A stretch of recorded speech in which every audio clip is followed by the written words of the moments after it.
చినమట్లపూడి ప్రాథమిక ఆరోగ్య కేంద్రం పిహెచ్సిలో ఈరోజు మిషన్ శక్తి మరియు అంతర్జాతీయ మహిళా దినోత్సవం సందర్భంగా మహిళలు, యువత మరియు బాలికల ఆరోగ్యంపై అవగాహన కల్పించే కార్యక్రమం నిర్వహించబడింది.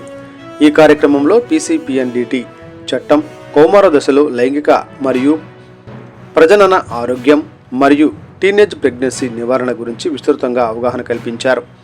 ఈ సందర్భంగా మాట్లాడుతూ అధికారులు గర్భంలో ఉన్న శిశువు లింగ నిర్ధారణ చేయటం చట్ట విరుద్ధమని తెలిపారు. సమాజంలో ఆడపిల్లల సంఖ్య తగ్గకుండా ఉండేందుకు ప్రభుత్వం పీసీపీఎన్డీటీ చట్టాన్ని కఠినంగా అమలు చేస్తోందని వివరించారు. ఆడపిల్ల, మగపిల్ల అనే తేడా లేకుండా పిల్లలను సమానంగా చూడాలని మరియు బాలికల విద్య, ఆరోగ్యం పట్ల ప్రత్యేక శ్రద్ధ తీసుకోవాలని సూచించారు. అలాగే కౌమార దశలో 10-19 సంవత్సరాల యువతలో శారీరక, మానసిక మార్పులు జరుగుతాయని, ఈ దశలో సరైన అవగాహన మరియు ఆరోగ్య పరిరక్షణ ఎంతో అవసరమని వివరించారు. వ్యక్తిగత శుభ్రత, సరైన ఆహారం, ఆరోగ్యకరమైన అలవాట్లు పాటించడం ద్వారా యువత ఆరోగ్యంగా ఎదగాలని తెలిపారు.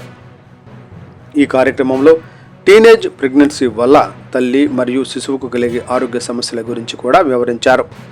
చిన్న వయసులో గర్భధారణ జరగడం వల్ల తల్లి ఆరోగ్యంపై ప్రతికూల ప్రభావాలు పడతాయని, అలాగే శిశువు ఆరోగ్యానికి కూడా ప్రమాదకరమని తెలిపారు.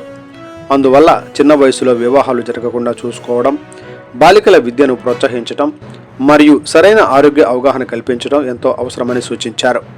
ఈ కార్యక్రమంలో పాల్గొన్న వారు M Suchitra, CDPO, Chinamatlapudi PHC medical ఆఫీసర్లు doctor Pushpendra Kumar, doctor Manjusha, PHC N Anjalidevi, సూపర్వైజర్లు నాగలక్ష్మి, రాధిక తదితరులు పాల్గొన్నారు. ఈ సందర్భంగా మహిళలు మరియు యువతకు ఆరోగ్యంపై అవగాహన కల్పించి సమాజంలో ఆరోగ్యకరమైన మార్పులు తీసుకురావాలని అధికారులు సూచించారు.